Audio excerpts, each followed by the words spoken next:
Muchísimas gracias a todos por haber venido a la presentación, a los que están conectados también, les agradezco un montón. Agradezco muchísimo a la Comisión de Difusión de LIDIVIR que me haya invitado, a las autoridades de LIDIVIR. Este no es un tema que suelo dar en los cursos de entomología, por eso para mí fue un desafío abordarlo, pero la verdad me fascinó, me encantó y agradezco la oportunidad de poder hacerle un resumen para ustedes. Considero que es un tema, además de fascinante por sí mismo, creo que va a ser urgente que todos nosotros como profesionales, pero también las personas comunes, digamos, que se topan por ahí con insectos, pero sobre todo para nosotros, para poder dar recomendaciones acerca de cómo cambiar nuestra actitud hacia ellos, sobre todo a la luz de cómo los estamos alterando, cómo estamos perjudicando sus vidas, ¿sí? He dividido esta charla en 4 partes. En la primera parte voy a tratar de hablar de las diferencias que tienen los insectos con los humanos y por qué esas diferencias hacen que tengamos poca empatía hacia ellos. Una segunda parte voy a hablar específicamente de si sienten dolor o emociones los insectos y en un sentido un poco más amplio si son conscientes, ¿sí? Si tienen algún tipo de conciencia aunque sea diferente a la nuestra. Luego les voy a contar un poquito de cifras, ¿sí? Cómo el humano impacta sobre la vida de los insectos y eso entonces hace que tome importancia el hecho de si sienten dolor o no.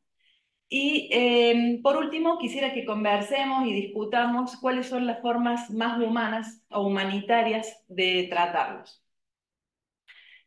Quisiera recordarles que en esta charla me voy a referir a los insectos como individuos y no como especies, ¿sí? Entonces voy a obviar toda la importancia que ellos tienen en el ecosistema, sino que nos vamos a referir a ellos como individuos. Me motivó a dar esta charla el hecho de que cuando este año empezamos a dar la materia entomología, a partir del Comité Institucional para el Cuidado y Uso de Animales de Laboratorio nos pidieron llenar un formulario. Pero bueno, después de averiguar un poco nos dimos como que los insectos no entraban en ese formulario, ¿sí? Los invertebrados no están, no estamos obligados, si tratamos con invertebrados, de cuidarlos. Y eso, bueno, me sonó, si bien al principio fue un alivio, dijimos, bueno, está todo bien, mejor no llenamos formulario, también me hizo pensar por qué los insectos no son animales y sobre todo porque en otros formularios similares o equivalentes en otras partes del mundo ya se añaden a los vertebrados los cefalópodos, ¿sí? Que son moluscos. Entonces, de alguna manera, en algunas otras partes del mundo, no solamente los vertebrados importan. Entonces, bueno, para empezar a hablar un poquito de las diferencias entre los insectos y los seres humanos, empezaríamos por algo muy simple, que es su pequeño tamaño, ¿sí? Siempre que pensamos en un insecto, es un organismo pequeño. En promedio son pequeños, ¿sí?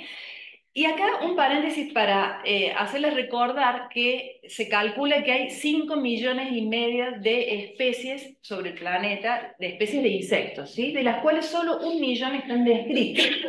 Y les cuento esto para que ustedes piensen la enorme diversidad que hay de formas de vida, de tamaños, de pesos, ¿sí? Si pensamos en las aves, que son vertebrados, los vertebrados voladores que tenemos nosotros, desde un avestruz, que sería el más grande, a un picaflor, un pequeñito, esos colibrí mosca muy chiquitos, hay un factor de variación de aproximadamente 52.000. Ese es el número, perdón, 72.000. Ese es el número que resulta de dividir el tamaño o el peso del más grande versus el más pequeño. En el caso de los insectos, ese factor es de 5 millones, como para que tengan una idea. Entonces, a partir de estos que son tan pequeñitos, fíjense que miden, esa es una avispa, una microavispa que mide un décimo de un milímetro, ¿sí? 0,13 milímetros, casi invisible para nosotros. Y esta imagen está en escala con un organismo unicelular que puede ser un paramecio o una ameba. Entonces, miden aproximadamente lo mismo.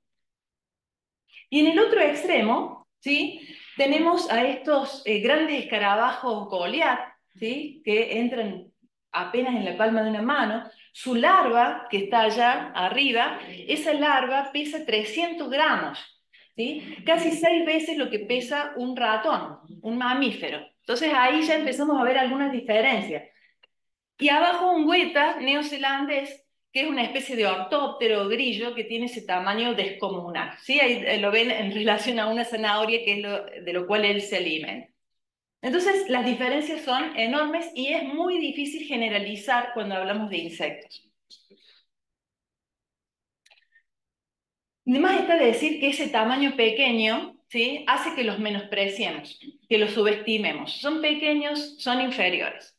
Otra diferencia es su vida corta, ¿sí?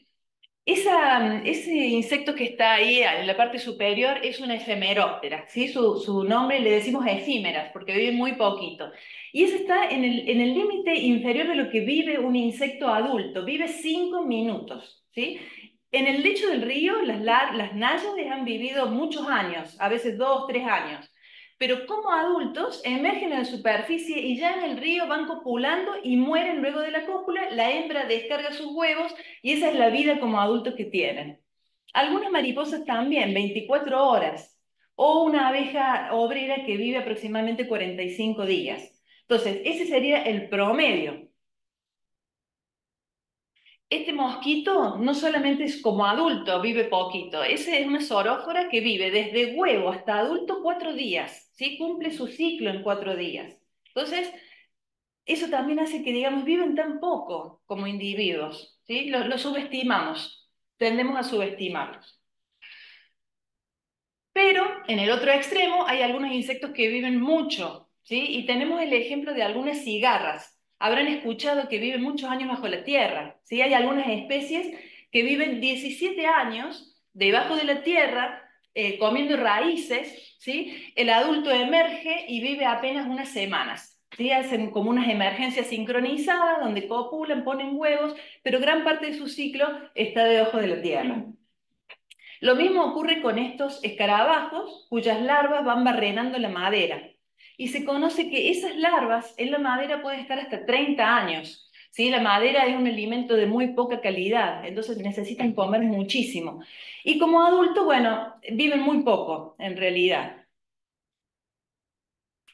Y bueno, ya en el extremo están las termitas, ¿sí? Ahí vemos el abdomen gigantesco de la reina, que está llena de huevos, y al lado de la reina está el macho, ¿sí? Entonces, estos insectos tienen una hazaña que muchos humanos no podemos cumplir, que es tener una pareja estable por más de 40, 50 años, una pareja monógama estable, ¿sí? Ahí está el macho con la hembra, lo acompaña todo el tiempo en el termitero e incluso puede copular varias veces con la hembra, ¿sí? A lo largo de todos esos años.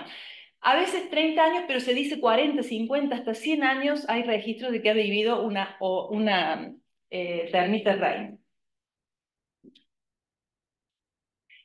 Y también, bueno, la tremenda capacidad reproductiva, ¿sí? Eso hace que también desmerezcamos, se reproducen tanto, que tantos descendientes, ¿qué nos van a importar a nosotros los individuos de los insectos, ¿sí? Volviendo a la terme, ese es el extremo de esa termita, del abdomen de la termita, continuamente está poniendo huevitos, se ven ahí en el sustrato, abajo.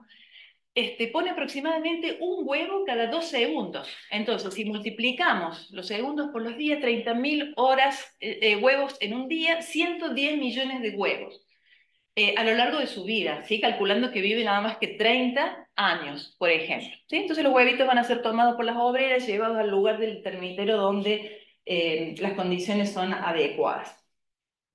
Y pensando en una parejita de moscas domésticas, ¿sí? Durante 5 meses nada más, si se le diera todo el recurso que necesitan y no tuvieran enemigos naturales, ese número, 19 por 10 a la 20, serían los descendientes, ¿sí? Se dice que cubrirían la faz de la Tierra en una capa grande así de larvas, ¿sí? Porque obviamente cada una rápidamente se reproduce, ¿sí? Entonces es realmente una población que crece exponencialmente. Ahí para que comparen cuál es la población de humanos hoy en el planeta, ¿sí? Un número descabellado. Y más abajo el pulgón ni siquiera necesita estar en pareja porque es partenogénico. Entonces apenas nace, a los 3, 4 días ya tiene la posibilidad de dar esas crías vivíparas que en muy poquito tiempo, menos de 4 o 5 días, ya van a poder dar sus propias descendencias. Entonces también en un solo verano ahí tenemos más o menos el potencial reproductivo de los insectos. ¿Me puedes traer un poquitito de agua? Se me secó la boca. Gracias. En el otro extremo, y no puse diapo, están las moscas tsetse, por ejemplo, que tienen muy poquita cría a lo largo de su vida, una o dos a lo largo de 2 o 3 años, ¿sí? Cuidan mucho a su cría, le dan de comer con unas glándulas que tienen accesorias en el útero, glándulas de la leche que le dicen, pero entonces cuidan mucho a su descendencia. Así que hay de los dos tipos de ciclos. Otra diferencia muy importante, ellos viven debajo de una coraza, ¿sí? Es un tegumento duro y ahí están sus rostros, totalmente inexpresivos en relación a lo que nosotros consideramos emociones. No pueden expresar nada, ¿sí? A veces les adjudicamos, como allá abajo a la derecha, al mantis, algún tipo de rapacidad, incluso tiene esas pseudopupilas que parecerían que nos siguen con la mirada. Te agradezco. Entonces, bueno, les asignamos algunas actitudes o algunas emociones humanas, pero es muy difícil a través de ese exoesqueleto expresar algo. También son diferentes en cuanto al tipo de comportamientos, ¿sí? Si hacemos un gradiente entre 100% de comportamientos aprendidos y 100% de comportamientos innatos, vemos que los humanos tenemos la mayoría de nuestros comportamientos son aprendidos. En cambio, ellos, en general, tienen comportamientos estereotipados, innatos, siempre ejecutados de la misma manera, y por eso es que tendemos a verlos como unos pequeños autómatas, ¿sí? Como máquinas que no tienen sentimiento ni voluntad propia. Pero fíjense que hay un espacio allá para el aprendizaje, y ahora vamos a hablar un poquito de eso. A pesar de que tienen todos estos comportamientos más que nada instintivos, ellos despliegan un sinnúmero de formas de comunicarse entre ellos. Se comunican por el olfato, por el gusto, por sonidos, ¿sí? Hacen vibraciones en el sustrato, por luces, ¿sí? Las luciérnagas. Y en la cúlmine de esas formas de comunicación está la danza de la abeja, ¿sí? Que le valió a von Fries el premio Nobel, poder descifrar qué estaban diciendo las abejas con ese movimiento en 8 del abdomen. En realidad, la danza de la abeja es una forma de comunicación especial que le permite a una obrera que llega del entorno con un recurso alimenticio mostrarle a las compañeras en la total oscuridad de la colmena, ¿sí? Le muestra dónde está, hacia dónde se tienen que dirigir con respecto al sol cuando salgan de la colmena, a qué distancia se tienen que mover y dándoles también un poco de néctar, les indican a qué se están refiriendo con ese recurso. Así que, a pesar de ser instintivo, esta forma de comunicación es sumamente sofisticada. Bien, además de tener esos comportamientos instintivos, tienen algunos comportamientos que a nosotros nos inspiran ternura. Por ejemplo, una madre que da de comer a sus hijos, ¿sí? Como en el caso de este chihuanco que está dando de comer a sus crías, ¿no es cierto? Los insectos también despliegan cuidados parentales y no solamente en los órdenes más evolucionados, como pueden ser allá un coleóptero o un himenóptero allá abajo, sino también las cucarachas, ¿sí? Que son insectos bastante primitivos. En algunas especies cuidan a la prole durante varios días y semanas hasta que ellas están un poco más grandes y pueden valerse solas. Acá abajo a la izquierda vemos el macho de una chinche de agua, ¿sí? En donde la hembra le ha colocado los huevos al macho sobre su torso, y él tiene que llevar los huevos a la superficie y airearlos y cuidarlos, ¿sí? Si no estuvieran puestos allí, la mortalidad sería muy grande, no nacerían las crías. Y allá al centro, fíjense, ese coleóptero le está dando de comer en la boca a las larvas. Las larvas hacen una especie de sonido cuando tienen hambre y los padres, madre y padre, van a alimentar a esas larvas. Así que bueno, un despliegue de comportamientos que por ahí no los esperamos en criaturas que consideramos tan primitivas o lejanas a nosotros. Y también los insectos inspiran en el ser humano una serie de emociones como disgusto, asco, ¿sí? Esas son emociones ancestrales que hemos heredado genéticamente, porque de hecho los insectos nos parasitan, nos causan enfermedades. De hecho, la población humana muchas veces se ha visto muy disminuida, como en el caso de la peste, a raíz de los insectos. Entonces, esos son miedos ancestrales que son muy difíciles que los podamos separar, ¿no? Y existen. Y los que han estudiado eh, los sueños humanos y la psicología encuentran que los insectos son los principales protagonistas de nuestras pesadillas, ¿sí? Así que bueno, con todo eso, ¿cómo nosotros no vamos a dejar de ser empáticos con ellos? ¿Sí? Pero bueno, nosotros pensamos, tal vez esa sea la ventaja que tenemos, pensamos un poco más. Y en este punto, me gustaría detenerme un momentito para contarles lo que los filósofos han llamado el problema de otras mentes, ¿sí? El ser humano, cuando quiere abordar el estudio de las mentes de otros organismos, sin duda pasa por un filtro humano, ¿sí? O sea, podemos saber cómo se sentiría o cómo sería ser una hormiga, pero nunca lo vamos a saber, ¿sí? Porque siempre pasa a través de nuestro filtro. Es decir, tenemos un antropocentrismo. Fíjense, este es un texto de ese libro, Animal Intelligence, que es de 1912, donde dice que la combatividad y el valor de las hormigas no hace falta que le describamos porque ya todos los conocemos, pero sin embargo con respecto a sus emociones más tiernas o más débiles, hay como una discrepancia entre los autores. ¿Sí? Entonces, fíjense que todo eso está embebido de mucho antropocentrismo, era lo que se pensaba antes. Ahora vamos de lo que es un antropocentrismo puro a lo que es una antroponegación. Es decir, negamos que cualquier otro organismo pueda tener alguna emoción similar a la nuestra. ¿Sí? Nos hemos ido como al otro extremo. Y en este punto me gustaría contarles una anécdota que pasó en la cátedra de entomología hace muchos años ya. Llegó una señora muy preocupada porque tenía un grillo que todas las noches entraba a su habitación a cantarle y a despertarla. A pesar de que ella le ponía comida en la cocina, porque no quería que le cantara. Y ella pensaba que el canto era un reclamo porque ella no le daba comida. Y estaba muy preocupada porque llegó un punto que sentía que tenía que matarlo el grillo, pero que tenía mucho miedo de tomar alguna represalia contra el insecto porque se iba a vengar contra ella.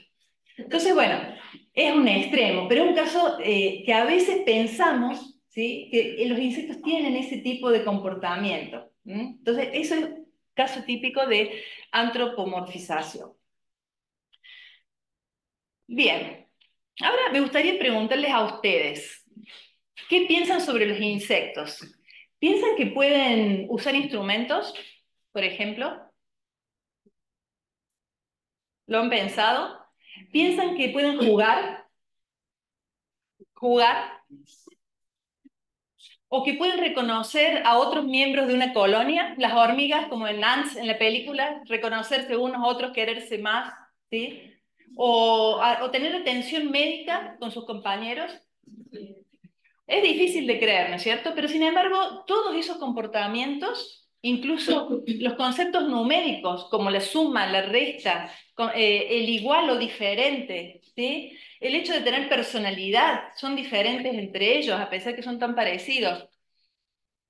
Todo esto ha sido probado en arenas experimentales, ¿sí? Sobre todo para los insectos sociales. Pero también hay algunos solitarios que despliegan también este tipo de comportamiento. Acá le traje abejorros jugando, ¿sí? Actividades lúdicas. Las actividades lúdicas son aquellas que se desarrollan cuando el insecto no tiene estrés, está tranquilo, ¿sí?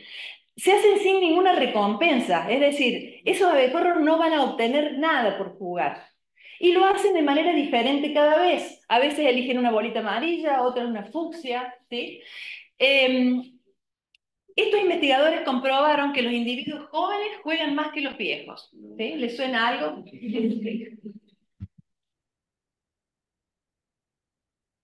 También tienen aprendizaje, ¿sí? Los bombos se han usado mucho los abejorros para este tipo de estudios. Acá vemos a un investigador que le está enseñando al abejorro a llevar la bolita al centro de esa arena experimental, porque ahí en el centro va a encontrar su recompensa, que es lo que les gusta, ¿sí? El agua azucarada.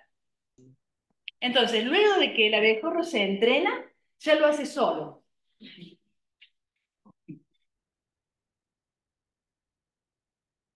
Y tal vez eso no sea lo más importante, sino que luego ese abejorro que aprendió le va a enseñar a sus compañeros.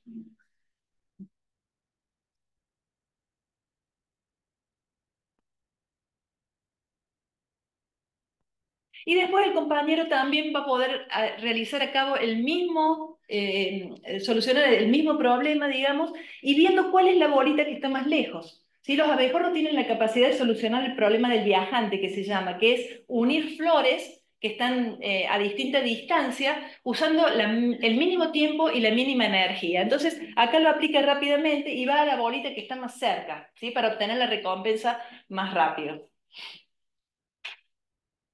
Y también pueden resolver problemas. Fíjense, esta arena experimental tienen que empujar primero el tabique rojo, ¿sí? Y llegando ahí en ese circulito amarillo está la recompensa. Pero es de aquí que empujando el rojo se encuentran con una traba. Entonces, esto ya es bastante más complicado. Tienen que destrabar el camino del rojo, digamos, para poder acceder a la recompensa. Y sin embargo lo hacen, ¿sí? Lo hacen y se las enseñan a los compañeros. Entonces, este aprendizaje es como que se va a fijar en esa colonia. Atención médica. Acá tenemos una colonia de hormigas que ha peleado con unas termes, con otro grupo de insectos, y terminan todas magulladas. ¿Mm? Ahí en el circulito, a ver si acá, ¿sí? Ahí vemos a este médico, ¿sí? Que está atendiendo a esta, que fíjense la postura que tiene, es como una postura un poco doliente, ¿sí? Ahora, si la herida está en el fémur, el médico va a saber que tiene más posibilidad de ser infectada con bacterias y va a haber más posibilidad de muerte. Entonces, ¿qué hace? Corta, amputa la pata a nivel del trocánter.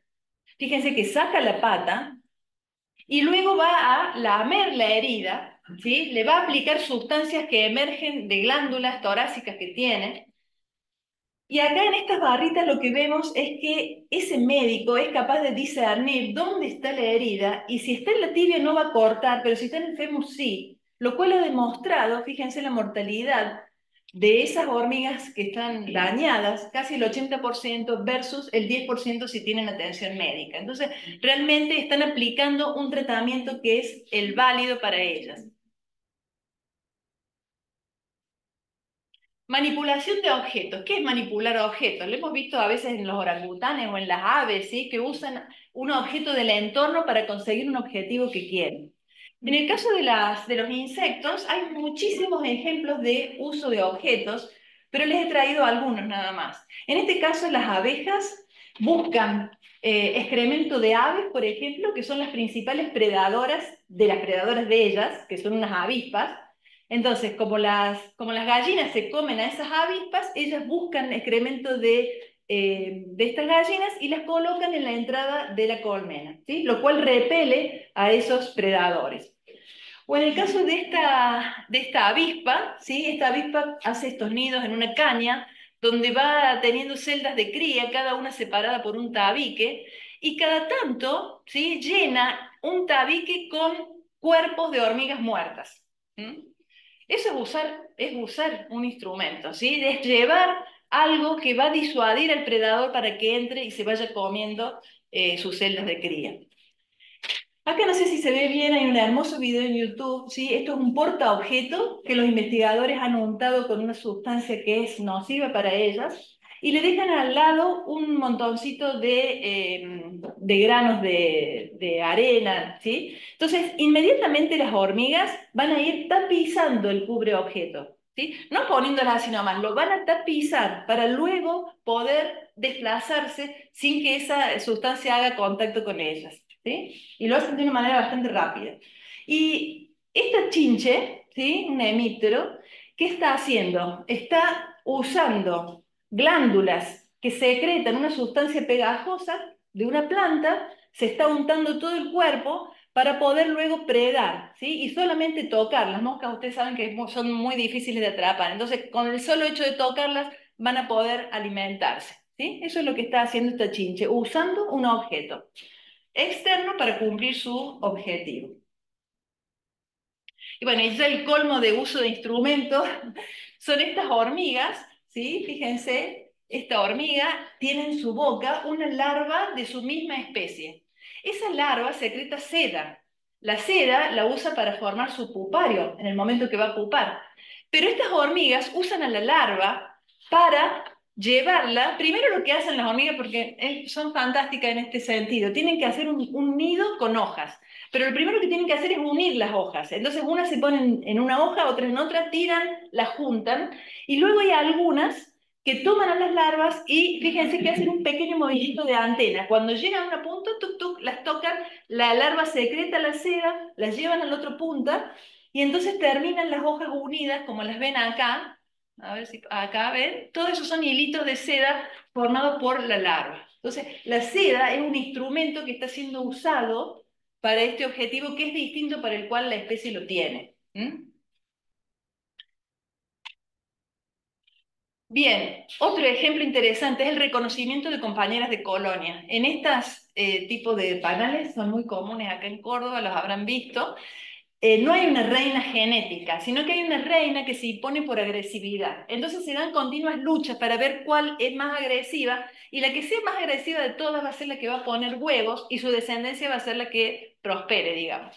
Entonces, los investigadores eh, pusieron acá un vidrio, ¿sí? Y pusieron a observadoras, mirar las peleas que había entre otros dos. Y entonces, en rojo han pintado las que son más agresivas y en verde las más sumisas. Entonces, en base a lo que veían, en base a las peleas que observaban, ellas eran capaces de modificar su comportamiento para, frente a las más agresivas, ser más sumisas.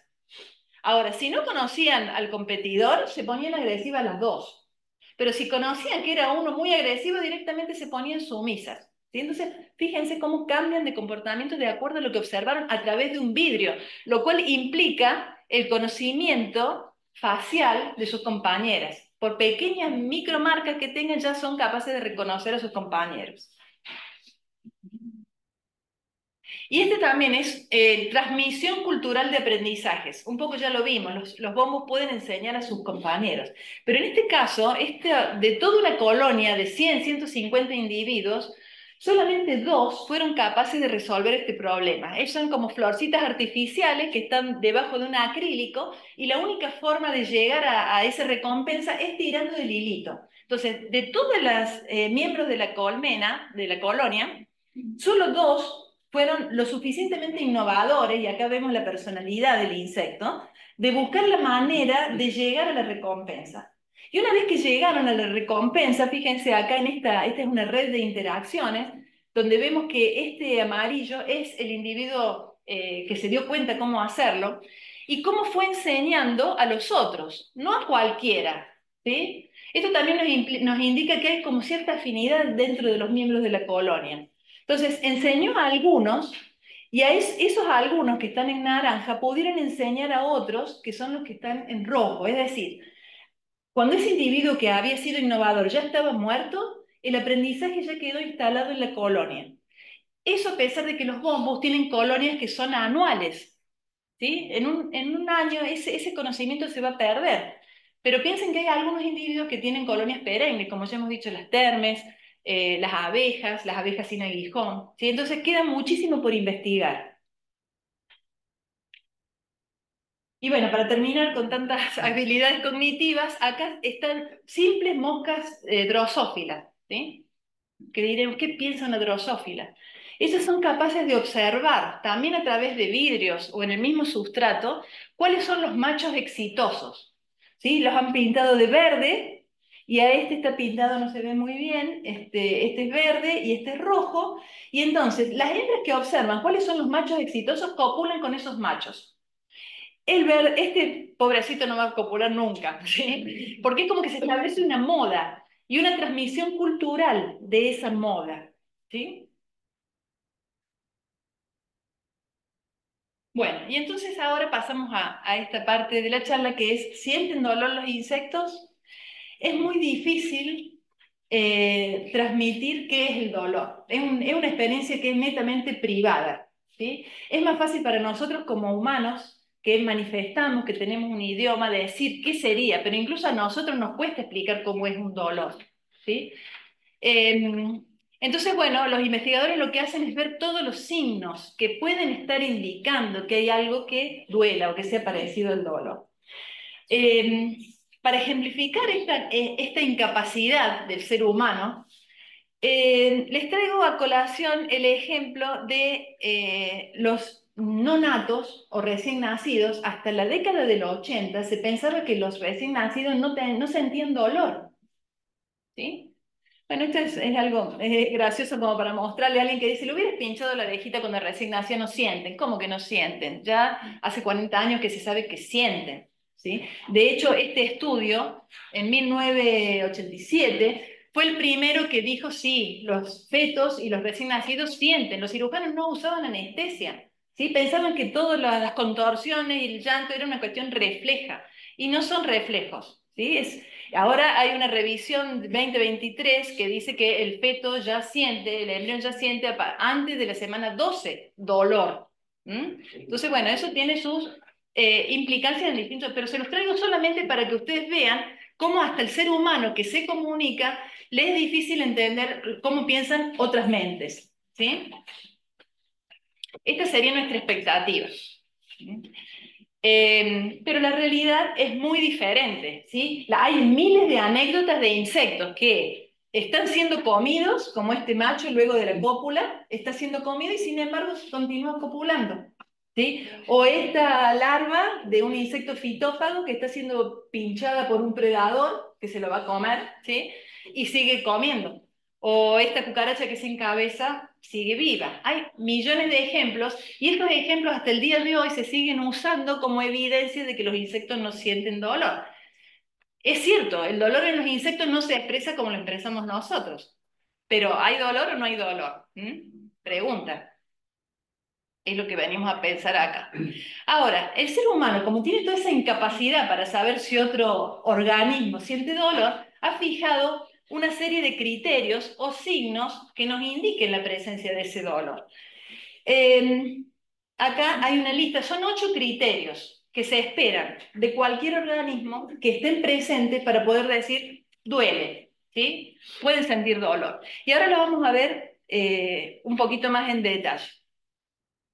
El primero sería la presencia de nociceptores. ¿Qué son los nociceptores? Son los receptores de un estímulo nocivo o negativo, ¿sí? Cuando nosotros vamos a tocar el horno, ¿sí? Tendemos a sacar la mano, pero eso es un reflejo, todavía no hemos sentido el dolor. ¿Por qué? Porque tenemos nociceptores. Pero bueno, la presencia de nociceptores podría estar indicando que el organismo siente dolor, ¿no es cierto? Bien, moscas de drosófilas ya se ha visto que tienen estas dendritas, estas neuronas multidendríticas, bien superficiales, debajo de la epidermis, y tienen estos canales de iones que en mamíferos ya se sabe que son para sentir dolor. Entonces, esa presencia de nociceptores ya está demostrado en varios órdenes distintos. Ya después vamos a volver a ellos. Incluso las esponjas. Las esponjas 600 millones de años está el ancestro que nos divide de ellas, ya tienen estos canales de iones que indican la nocicepción.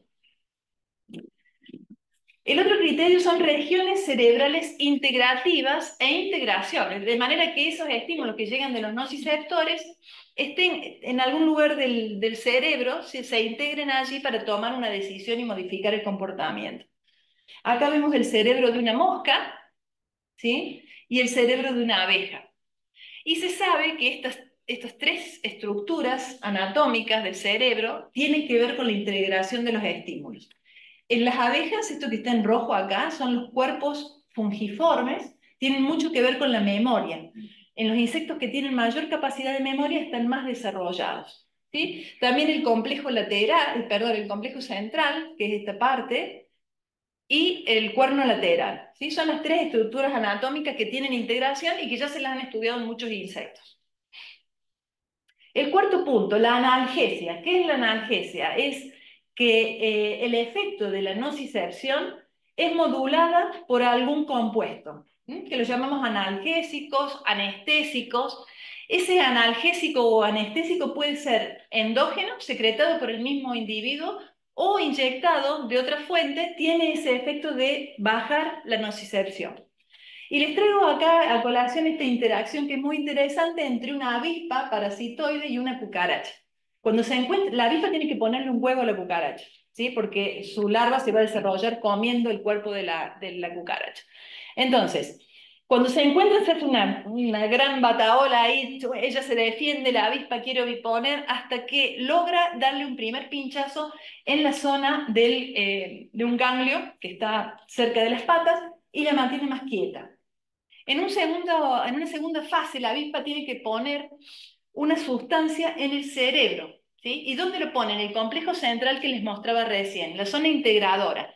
Entonces la deja a la cucaracha con la imposibilidad de iniciar cualquier movimiento, la deja zombie, ¿sí? Está bien, se empieza a grooming, o sea, se empieza a acicalar, una actividad de acicalamiento, pero se queda muy quieta. En una etapa posterior, cuando ya se da cuenta que está en esa etapa la cucaracha, la va a tomar de la antena y va a hacer que inicie el movimiento, ¿sí? Porque la cucaracha puede caminar, lo que le falta es la iniciativa para desplazarse. Entonces la lleva hasta una fisura, una especie de cuevita que ha construido antes, le pone un huevo entre las dos, entre el par de patas, el primero y el segundo, y luego se va a desarrollar ahí hasta que emerge una nueva avispa. Les traigo esta interacción para que ustedes vean que esa sustancia que la avispa ovipone en la cucaracha es un opioide, ¿sí? Tiene ese efecto anestésico, analgésico que la mantiene en ese estado. Entonces, la cucaracha tiene receptores para esa analgesia, lo cual nos indica también de que pueden sentir dolor. Otra cosa interesante es la flexibilidad motivacional o trade-off motivacional, ¿sí? Que sería el hecho de que el insecto pueda en su cerebro tener una moneda común para lo que es negativo y lo que es recompensa positivo, ¿sí? Que haya algún tipo de integración ahí, que se haga algo en esa cabecita, ¿no? Y para eso han diseñado experimentos muy interesantes, también con abejorros. En este caso, los investigadores tenían como dos especies de lugares, uno con un calor nocivo, que era molesto para el insecto, de color amarillo, y otro lugar de temperatura normal de color rojo, ¿sí? En ambos lugares le ofrecieron solución de sacarosa al 40%. Y obviamente que en estas condiciones los abejorros aprenden a ir a tomar la solución azucarada del lugar donde la temperatura es normal, ¿sí? Donde no tienen estímulos nociceptivos. Tanto cuando estaban los estímulos como cuando no estaban, ¿sí? Con un test de memoria se sacan los estímulos, solamente se dejan los colores y el abejorro ha aprendido a ir a ese color rojo, ¿sí? Ahora, cuando el estímulo de la sacarosa cambia y en el lugar de un calor nocivo se le da sacarosa al 40%, ¿sí? Es una solución mucho más rica, el abejorro prefiere ir a ese lugar, ¿sí? Sabe que ahí hay calor, pero prefiere ir al lugar donde hay calor porque la recompensa es más grande, lo cual indica que hubo ahí conexiones, hubo una integración, una decisión, ¿sí? Toman la decisión con la misma moneda de lo bueno y lo malo. Ellos pueden discernir, es una flexibilidad del comportamiento. Autoprotección. Esto es que tratemos de ver si hay insectos que acuden a la herida, se autoprotegen, ¿sí? Se lamen. De hecho, eso se lo ha visto en cucarachas, se lo ha visto en larvas de lepidópteros de los últimos estadios, ¿sí? Así que eso también existe. Después, el séptimo es aprendizaje asociativo, que es aprender a evitar el daño. Acá vemos una abeja que ha sido atrapada por una araña cangrejo. Estas arañas suelen estar en las flores y entonces esperan al polinizador y cuando llega lo atrapan. Las abejas cuando se salvan de ese predador tienen lo que se llama estrés postraumático. No quieren volver más a las flores, ¿sí? Entonces buscan, miran, dan vueltas, cambian su comportamiento para evitar el daño. Y esto no solamente se lo ha visto en los polinizadores, sino que también se hacen experimentos que no son muy agradables con choques eléctricos en las cucarachas, por ejemplo, y se les enseña a evitar el dolor. Entonces una cucaracha que se le da, que la ponen con las patitas en agua, se le dan choques eléctricos, aprende a levantar las patas para evitar el daño. También eso se llama aprendizaje asociativo. Así que bueno, no es el único ejemplo, esto es como para mostrarlo, pero hay un montón de experimentos que demuestran que ese aprendizaje de evitar el daño existe. Bien, y me quedó contarles en la analgesia, sí, me quedó contarles acá, las abejas, por ejemplo, cuando se les inyecta morfina, son menos agresivas, ¿sí? O las cucarachas tardan más en irse de un lugar que hay mucho calor cuando están como anestesiadas, ¿sí? Independientemente de la capacidad de moverse. Quiere decir que el analgésico sirve, ¿sí? Eso es lo que han demostrado por experimentos muy bien hechos, muy elegantes. Bien, y nos queda el último, que es el número 8, que es preferir la analgesia, ¿sí? Para que un organismo, nosotros digamos que le duele, tenemos que hacer experimentos en los cuales el animal elija, en vez del alimento, si está dañado, elija la analgesia. Hay un solo experimento que está hecho para insectos y no fue muy exitoso, se hizo con abejas, en las que se dañaban a las abejas, se le ponía una especie de clip o se le cortaba una pata, y se les ofrecía morfina versus comida. Y la verdad que las abejas no eligieron la morfina, no se sabe muy bien si tiene por el sabor amargo que tiene la morfina o porque no supieron discernir que hay como una ventana hasta que la morfina hace efecto y entonces el aprendizaje no fue sencillo, pero no hay casi pruebas de ese último criterio que es preferir la analgesia. Y bueno, acá tenemos el cuadrito con toda la evidencia que se ha juntado al respecto. Arriba tenemos los 8 criterios, del 1 al 8. En negro van a ver lo que no hay datos, ¿sí? No se han hecho experimentos al respecto, entonces no se sabe. Pero en verde, donde dice muy alta, es que los experimentos han dado buenos resultados, ¿sí? Entonces ahí, con las flechitas de color más fuerte, que no se nota mucho, son los blatodeos, las cucarachas y los dípteros han cumplido 6 de 8 criterios. ¿Sí? Estamos hablando de casi un 80%, 75% de los criterios están cubiertos. Acá en naranja estaban los himenópteros, que han cumplido casi un 50%. Eh, y bueno, lepidópteros y ortópteros, aproximadamente un 30, un 35, un 40%. ¿Sí? Los coleópteros son en donde menos experimentos se han hecho. Piensen que de estos órdenes, estos 6 órdenes, no son los únicos, hay como 25 órdenes de insectos, pero son los órdenes que reúnen a las especies que más se han usado en los experimentos. ¿Sí? Y si vemos díptero, digamos que Drosophila es la que más se ha usado. Entonces, de los 5,5 millones de especies, estamos haciendo generalizaciones de esta. Pero al menos, y eso es lo que bueno, perdón, esos son adultos. Adultos y larvas tienen una sensibilidad muy diferente, ¿sí? Porque o es gradual, en el caso de la metamorfosis intermedia, o es muy categórica en el caso de que haya una pupa. Entonces se los estudia por separado y hay muchos menos experimentos realizados con larvas. De cualquier manera, las larvas de mosca han cumplido bastante de estos criterios. Y entonces, bueno, acá no estamos seguros, ni es posible que nunca lo estemos, que los insectos sienten dolor, pero obviamente no podemos descartarlo. Y por principio de precaución deberíamos actuar como si realmente ellos sintieran dolor, ¿sí? Es como moralmente nuestra obligación de hacerlo.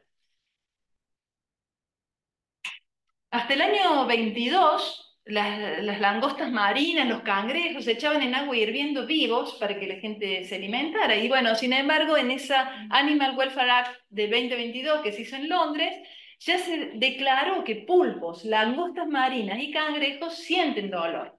Con lo cual la ley suiza, por ejemplo, ya prohíbe que eso se haga.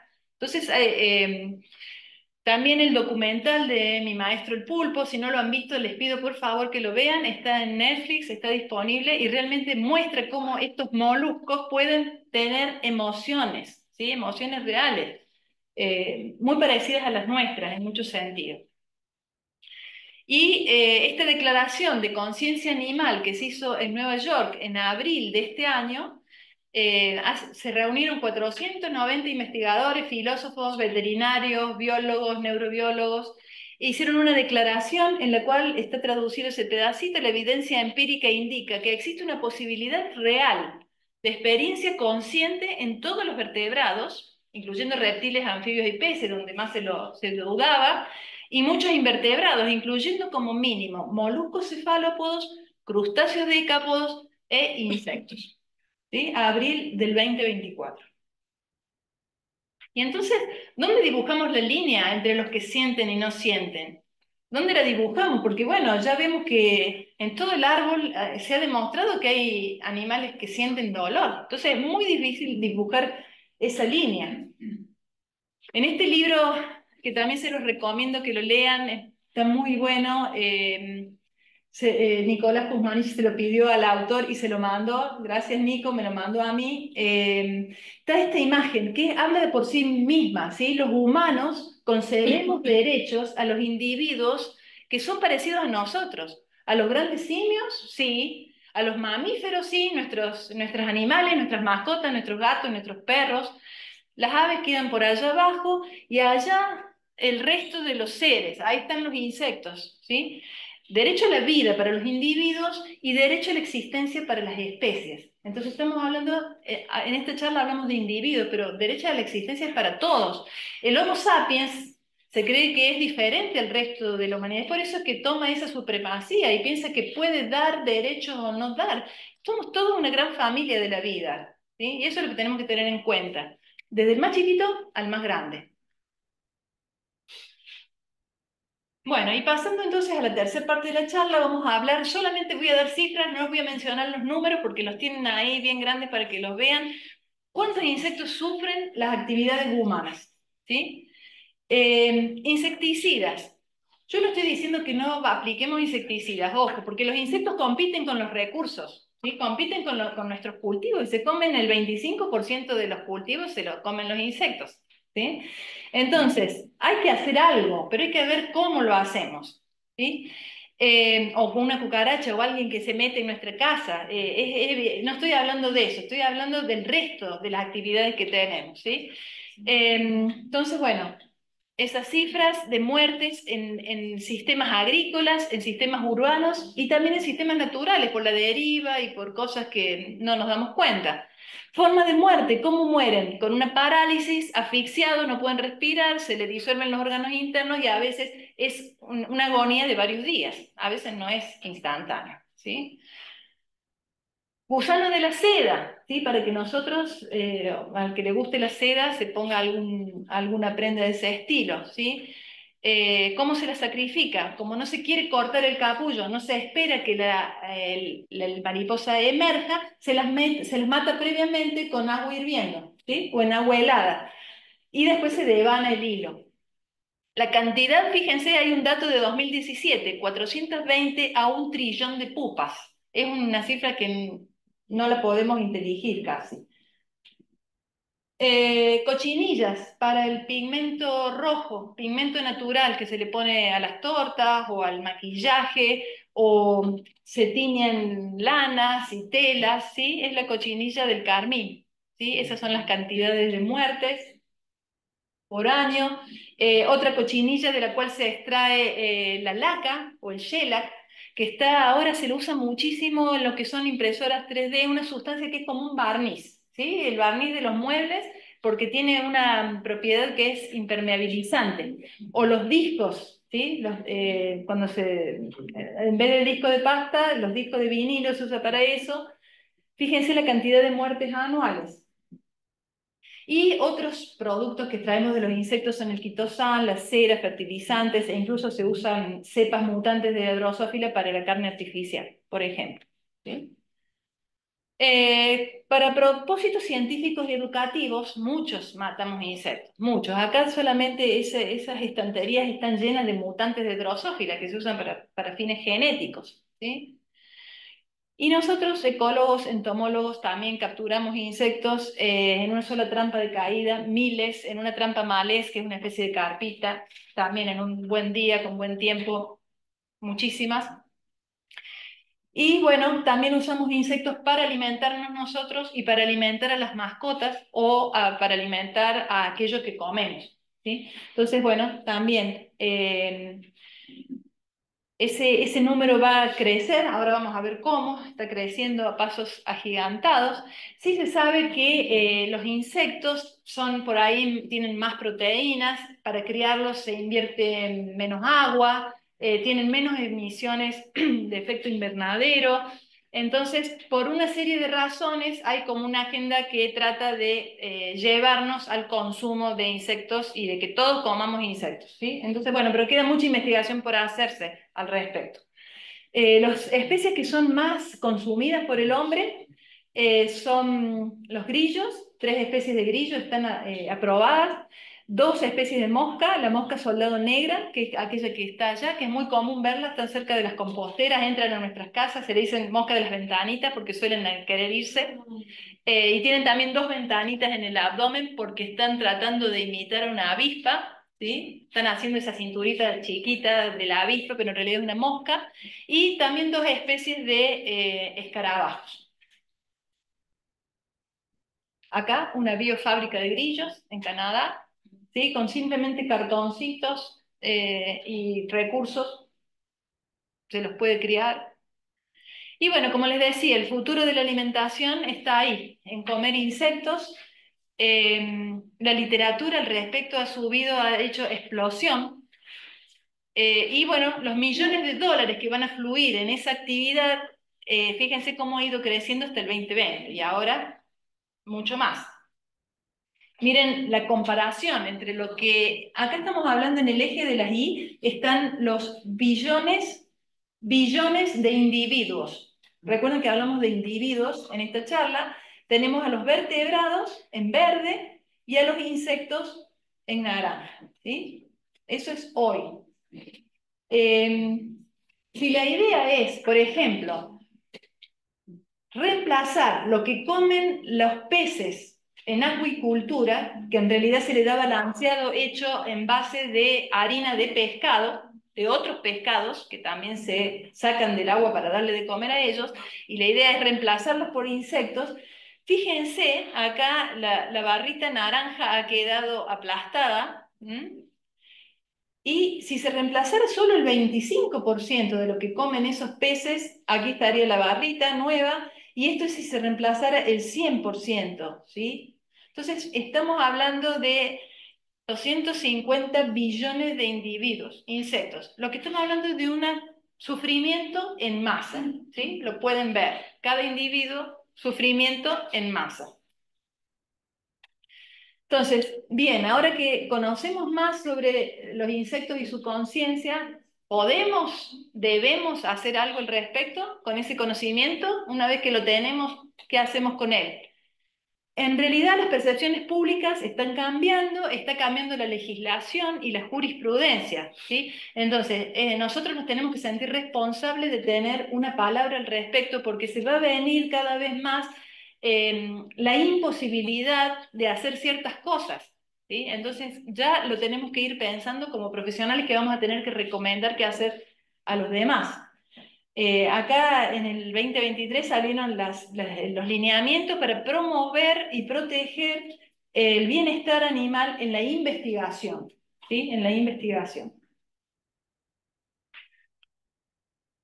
Eh, Se han detectado ya, muchos autores han detectado y nosotros mismos lo hemos notado, que hay una incoherencia en nuestra investigación científica entre lo que es conservar y lo que es el estudio mismo. La metodología está llena de millones y millones de muertes de insectos cuando queremos conservarlos, ¿sí?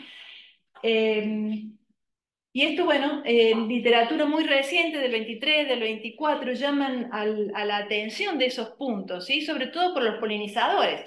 ¿Y por qué estamos tan preocupados por los polinizadores? Porque nos estamos quedando sin polinización. Y sin polinización no tenemos alimentos, las verdulerías solo van a tener naranjas, que son las únicas frutas que se autopolinizan. No vamos a tener industria textil, porque lo que es el lino, por ejemplo, necesita la polinización. El chocolate, ¿qué hacemos las mujeres sin el chocolate? También necesitamos los polinizadores. Entonces es por eso que nos estamos preocupando tanto por conservarlos, ¿sí? Pero esto pasa con todos.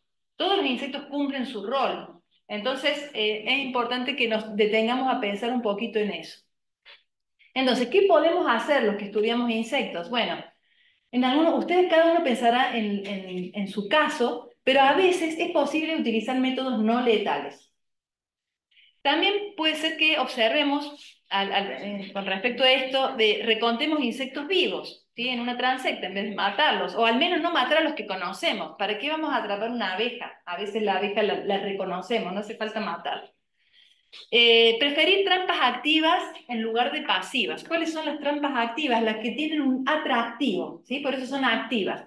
Tienen un color amarillo, tienen un cebo. Entonces, se ha visto, ¿sí? Miren este cuadrito de acá abajo, el número de abejas removidas por estudio, este es un trabajito de 2022, ha visto que las trampas activas matan muchos menos individuos que las pasivas y que las que tienen ambos tipos de atracción, o no tienen, ¿sí? Y actualmente, ¿sí? Fíjense que se están estudiando más, este es un número de estudios, se están usando más las trampas activas, por suerte, es como que hay un cambio de conciencia. Trampas de caída secas, sin fluidos. Las trampas de caída son una especie de vasitos que se ponen en la superficie de la tierra y entonces ahí caen los insectos. Se le pone un conservante porque si no los insectos se pudren si uno vuelve a la semana. Tal vez requiere un poco más de horas, hombres, y un esfuerzo más de nuestra parte, pero tal vez si no ponemos conservante nos sirve lo mismo. ¿Mm? Y después consultar a bueno, inteligencia artificial medio que ni lo digo porque todavía no está, pero en algunos países se le coloca un sensor y cuando el insecto cae, a la persona le llega un mensaje por celu y entonces puede ir a la trampa y no matarlos, por ejemplo. Y después consultar un estadístico para bajar el N. A veces hacemos un muestreo que son excesivos, ¿sí? Siempre estamos preocupados si son pocas, pero a veces hay que consultar un estadístico para ver si son pocas o no.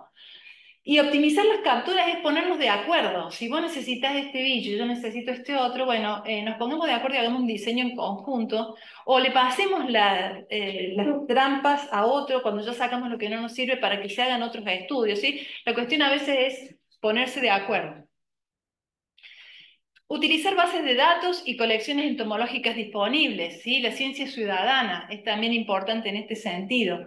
Este mismo trabajo se ha fijado y la mayor parte de los estudios no depositan en colecciones. Entonces todo ese material pasa a quedar en el olvido y todos esos insectos murieron por la nada. A veces ni siquiera publicamos, pasa que no publicamos y siempre les digo a los chicos, al menos lo hagamos por los insectos muertos. eh, Publiquemos esos datos, ¿sí? Que no quede en la nada todo lo que hemos hecho.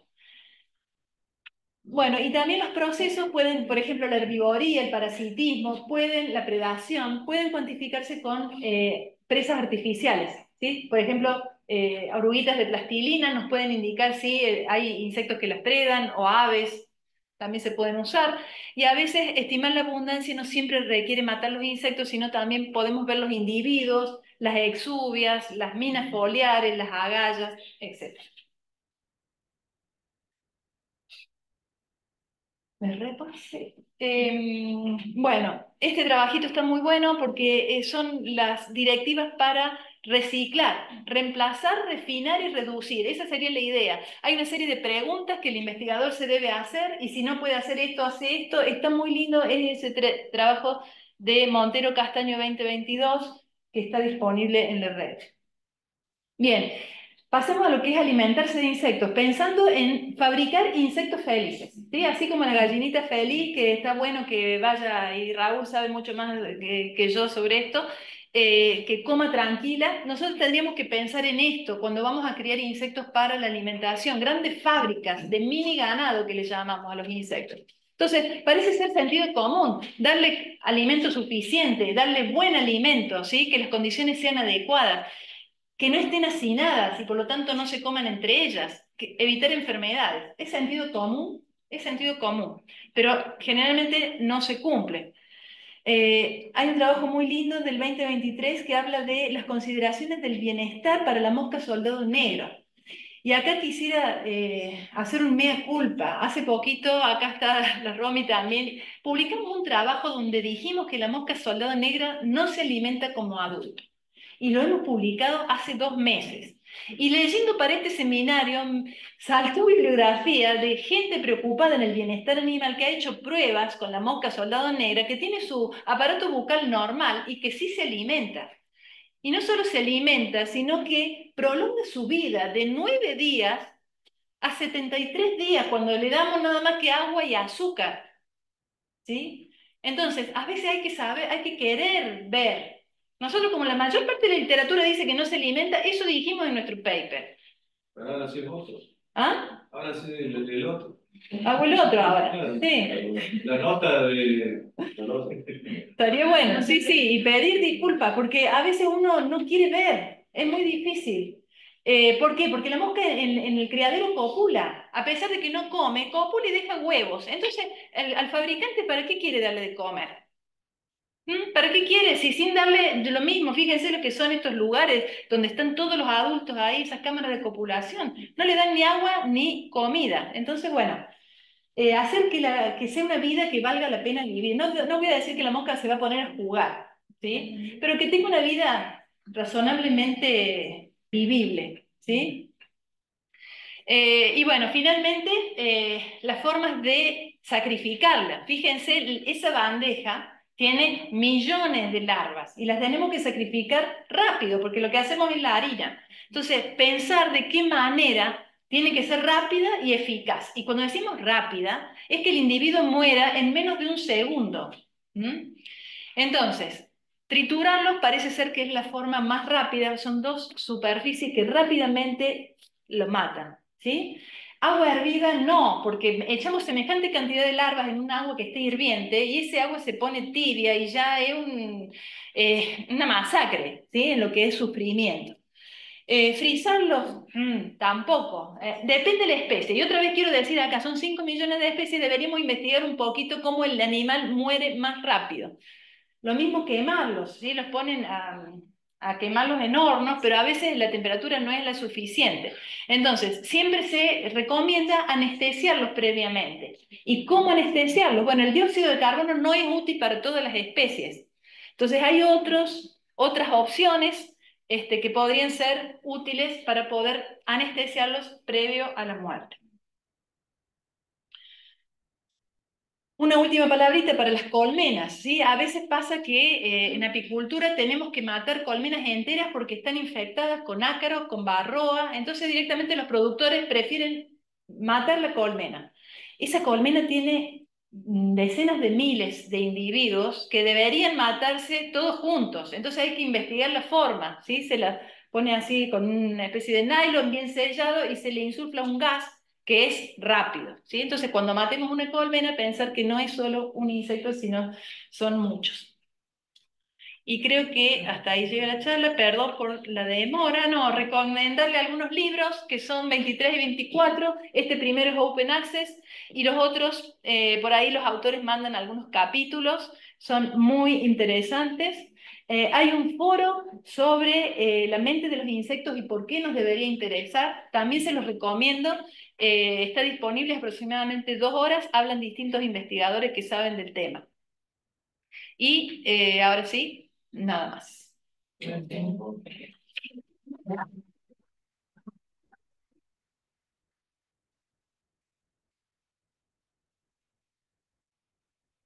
Bueno, muchas gracias, Gabriela. La hermosa charla y estamos todos sacudidos con todo lo que nos contás. Ya son las 10, pasadas las 10. Si vos tenés tiempo, sugiero que si vos tenés tiempo, quedemos 20 minutos para más, para aquellos que quieran quedarse a hacer las preguntas y la discusión que haya. El espacio está disponible, así que podemos pasar si vos tenés disponibilidad. ¿Crees que vamos abriendo la pregunta nada más? Va levantando la mano. Yo una pregunta simplemente concreta. De lo último que mostraste, ¿alguno de esos libros o todos son de divulgación para que todos podamos, o más, son más bien para dirigidos al común? Sí, cómo no.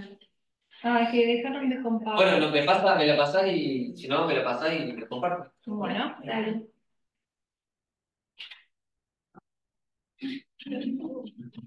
Bueno, sí, ahí ya está, le sacamos foto a la de los libros. Ah, no sé cómo. Ahí está. La mayoría están escritos en un idioma tranqui, porque están hechos como para divulgación, ¿sí? Así que yo creo que se entiende todo. Están hechos para el público general, para despertar conciencia, así que creo que los van a entender a todos. Lo que tenga yo, por ejemplo, ese Justicia Invertebrada está hecho por un médico forense que se ha puesto a investigar sobre el tema y tiene unos capítulos hermosos. Me mandó dos nada más porque se ve que no me puede mandar todo por derecho de autor, pero esos están disponibles y yo se los puedo enviar. Son, digamos, los más interesantes. Los otros dos no están disponibles, este sí. Pero hay No, montones de literatura, y me abren más. criminología verde no es pez. No, A ver. Extendiendo los límites de la criminología verde no especista. Ujú. Hago un comentario rápido que cada uno quiere hacer un comentario. Cuando se creó el psicólogo facultad, incluí invertebrado, explícitamente, y teníamos el entomólogo en el grupo igual. El problema que surgía es que no había guidelines en ese momento. Entonces era muy complicado, tanto para que nos manden y para evaluarlas y qué sé yo, y creo que de ahí, por lo menos, yo estuve todos los años que estuvo ahí en el entomólogo. Estuvo Marisa del Pago, sí, que se jubiló. Y se cuidó y eso, y después creo que hoy en día no hay nada. Pero había la intención. Está bárbaro. O sea, ahora cuando caen, simplemente van a poder incorporar más de la necesidad los criterios de organización. Es complicado. Sí. ¿Cómo le digo que no pueden hacer? ¿Cómo lo tienen que matar? Sí, por supuesto. Era muy complicado de evaluar, pero bueno, es muy buena hora que ahora existen estos parámetros para los iguales, entonces uno ya... Perfecto. Raúl, Yo de eso no digo nada. Nada que aportar, ahí está bueno. Lástima que fuimos para atrás en algún momento, pero bueno. Estuviste hablando, primero que todo me encanta la charla, hiciste un resumen acelerado que toca de punta a punta bienestar animal. No te va a querer presentar el concurso la próxima vez porque yo quiero salir, pero Daria, hay que competir. No, vamos a ver. No. Bueno, no, vamos a dar pelea, a ver. A ver. Bueno, muy buena la charla. Por otro lado, has hecho hincapié permanentemente de los millones y los millones de animales, y dale con los millones. Y sí, los insectos son un montón, que nos exceden en número por lejos a cualquiera de las otras especies que utilizamos para alimentación humana. Sin embargo, está el criterio de reemplazo, que es uno de los ABC de bienestar animal desde hace años, que te dicen cuando vas a tener que trabajar en investigación o cualquier cosa que involucre animales, trata de utilizar animales que sean menos sintientes, en una escala zoológica más poco evolucionada desde el punto de vista de complejidad del organismo humano y todo eso. Y entonces entre esa me queda la disyuntiva, pero nada más para generar rispideces, ¿vos qué elegís? ¿Matar una vaca sola o matar 100.000 larvas de mosca soldado negro que equivaldrían a la larva, a la vaca? Yo obviamente voy a elegir matar las larvas porque lo tengo como muy internalizado que los insectos, esto es nuevo para mí. Yo a pesar de ser entomólogo todos estos años, los insectos me despiertan interés, pero no desde el punto de vista de los individuos. Yo esto lo he empezado a sentir a partir de que lo estudié. Así que lo tengo muy internalizado que una vaca siente más que un insecto. Es indudable, tenemos esa cercanía. Es una sola. Pero es una sola, sí. Hay que ver en mi karma cuánto pesa, ¿no?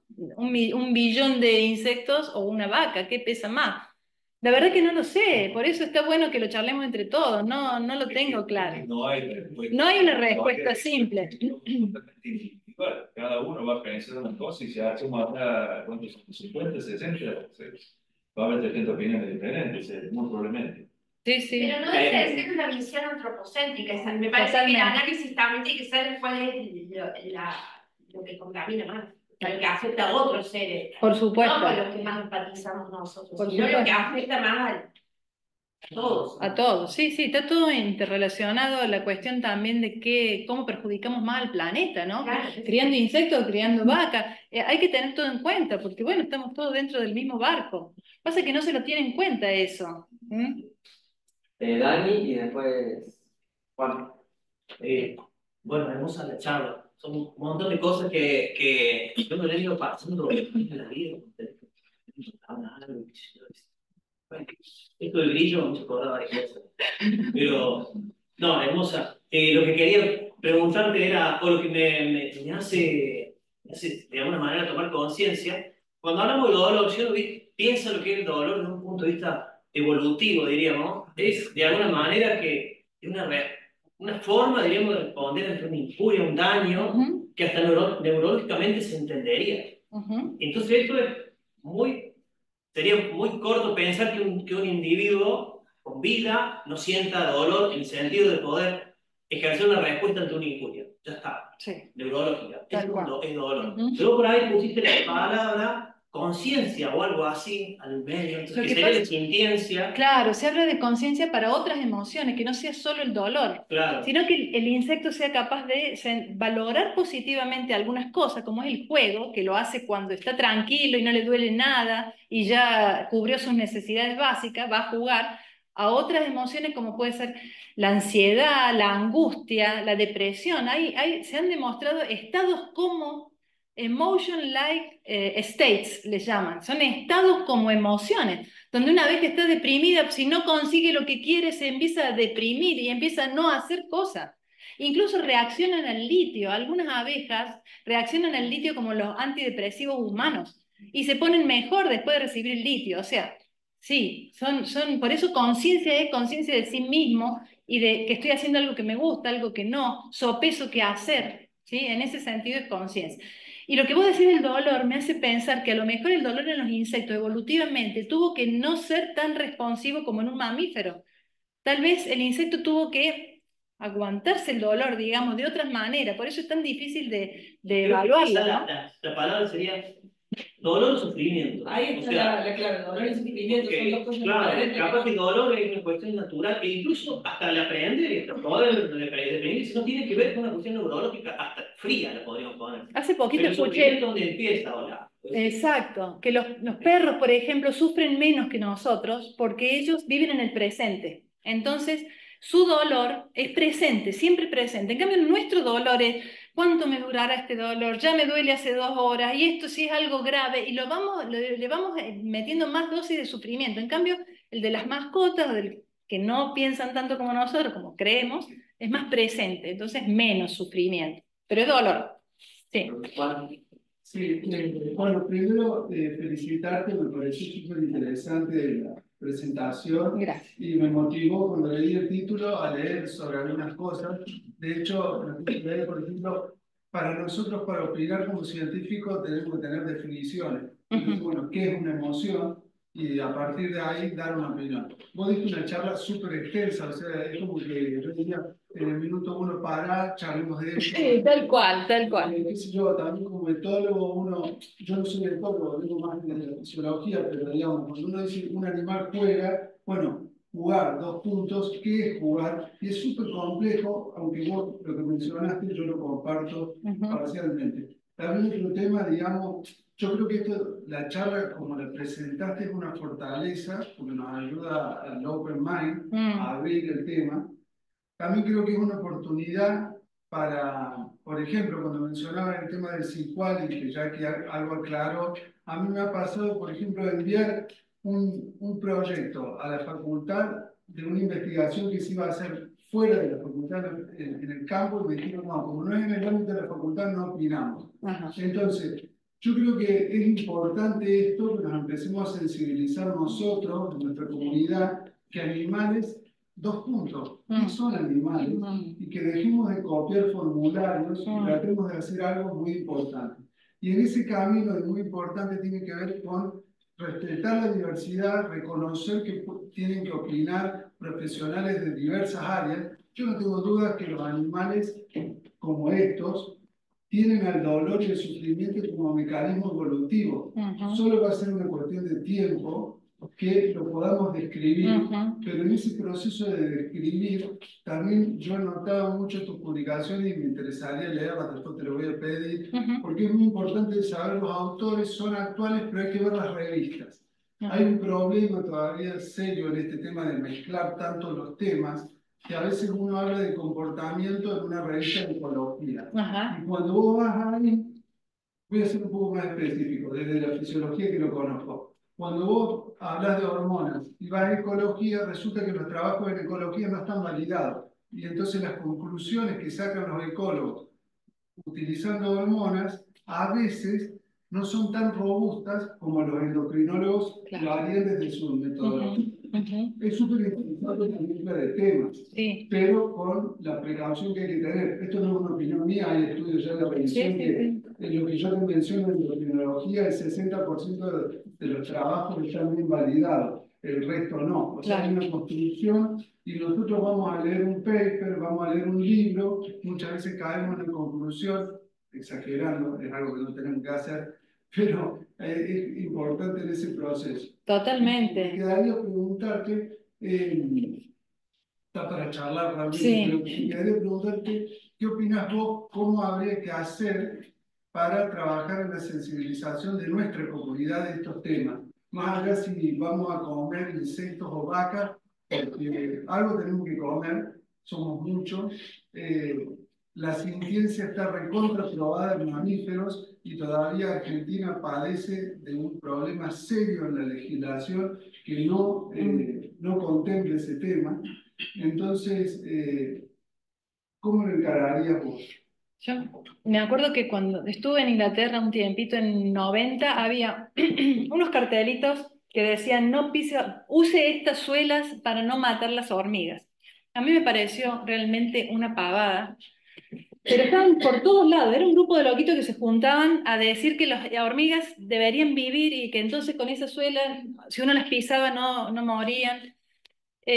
No sé si ahora es la misma forma de un cartelito, pero tenemos las redes, ¿no? Entonces empezar a concientizar pequeñas gotitas por ahí, Alberto que sabe más del tema, cómo hacer para que llegue a la sociedad este tema, ¿no? Que bueno, son organismos que lo del gran árbol de la vida me parece que habla de que el ser humano se ha puesto ahí como jefe y decide quiénes tienen derecho y quiénes no. Así que pero es de poquito, es como todos los temas, ¿no? Habría que entrar por distintas formas. Esto de mostrar las habilidades cognitivas de los insectos, que uno no se las imagina, es una forma de decir, ojo, estos bichos están pensando también, no tienen valor por ser especies, sino también como individuos. Así que la verdad que no tengo la respuesta, no sé, no me lo he planteado. Eso coincido totalmente, porque yo camino a la ciudad universitaria del centro. Hubo una época en el cuatrimestre pasado que había un montón de orugas en ciudad universitaria que andaban por ahí y yo siempre tenía cuidado de pisar alguna. O sea, eso depende de las personas. Sí, totalmente, O sea, depende de las coincido personas. con lo que dice, que bueno, está bueno que se tome conciencia de la red de personas que no piensan de esa manera, pero... Vieron las abejitas al final, hay dos que están tomando y no les importa nada, pero hay una que llegó, vio eso, se fue, volvió y la sacó. O sea, hay una personalidad, hay gente que no le va a importar nunca si está matando un bicho, qué es lo que está pasando al lado nuestro. Hay gente que no le va a importar y hay otros que sí. Entonces, bueno, tenemos que hacer ahí la diferencia, sembrar como... Sí. No, pero sobre todo porque esas orugas a lo sumo pueden ser también útiles para de alimento como para las aves. Sí, por supuesto. Somos en una red. Yo quería hacer un comentario más. Yo venimos a ciencias químicas, soy biólogo, estoy en el SICUAL de ahí, y un poco en línea con lo que decía Raúl. Se intenta, desde ahí en ciencias químicas, se trabaja el 90% con ratones, ratas, y se intenta esto de reemplazo. Entonces, se intenta dejar un poco esos modelos, no siempre por una cuestión de ciencia, sino por una cuestión económica. Claro, también. Caros, Claro. caros de mantener. Entonces, se impulsa de alguna forma, se pasa a insectos, de Drosophila a C. elegans, se está trabajando mucho también. Pero está bueno, de hecho, está habiendo una charla, o sea, una jornada de SQLs hoy en este mismo momento. Ajá. Creo que está bueno que hayamos venido acá, porque esto le da otra dimensión. Mm. Podemos hacer un reemplazo, podemos pensar en pasarnos a otro modelo, nosotros trabajamos con insectos, de hecho, pero eso no nos habilita a hacer cualquier cosa Exacto. con insectos, Exactamente. mantenerlos de cualquier forma, no tener ningún tipo de consideración, sino que bueno, me parece que, por eso me parece que son tan importantes estas charlas, bueno, y es algo que desde mi lugar voy a tratar de que se impulse un poco en el resto de los Buenísimo. iguales. Buenísimo. Sí.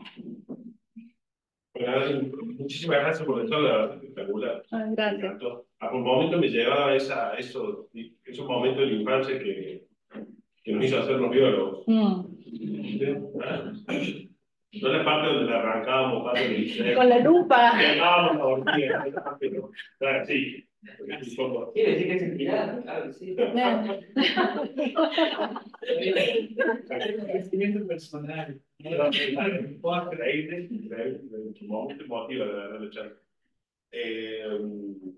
O sea que un comentario simplemente a nivel de la política y de la relación, hay todo un movimiento de los derechos de la naturaleza, que no es nuevo, pero que en Argentina ya tiene, por ejemplo, un proyecto de ley que está en el Congreso, esas cosas que nadie le da prioridad, por supuesto, pero que está ahí presentado por varios legisladores, que habla justamente de otorgar valores a la naturaleza, o desde el valor de la naturaleza integrar el humano como parte de la naturaleza.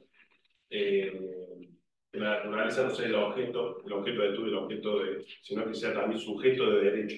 Claro. Todo un movimiento que se basa en el biocentrismo, algo que por lo que discutíamos la ciencia moderna lo está descubriendo ahora, pero en realidad muchas sociedades, muchos pueblos ya lo tenían incorporado en su forma de vida. Y bueno, esto es una cuestión de tiempo, es una cuestión en temas vertebrados, más del descubrimiento de la sintiencia, del otorgamiento de los derechos y demás. Tiene un tiempo lo de los insectos también, y de los otros seres vivientes también, más allá de lo que se compruebe científicamente, que haya dolor, hay un valor intrínseco en la naturaleza y se refiere a eso. Y por lo tanto, creo que es una cuestión de tiempo. Hace 100 años, como, bueno, lo charlamos con los compañeros y compañeras de legislación, hace 100 años, 120 años, exponíamos humanos en zoológicos y experimentábamos con humanos que se creían que eran diferentes a los blancos, al blanco europeo, y se llegaban negros y mulatos y originarios a zoológicos europeos. Hoy estamos en esta, y dentro de 100 años nos van a ver 100 años atrás diciendo cómo podrían haber hecho eso. Y es así. Es así, tal cual. Así que muchas gracias, me encantó. Gracias, muchas gracias. Muchas gracias.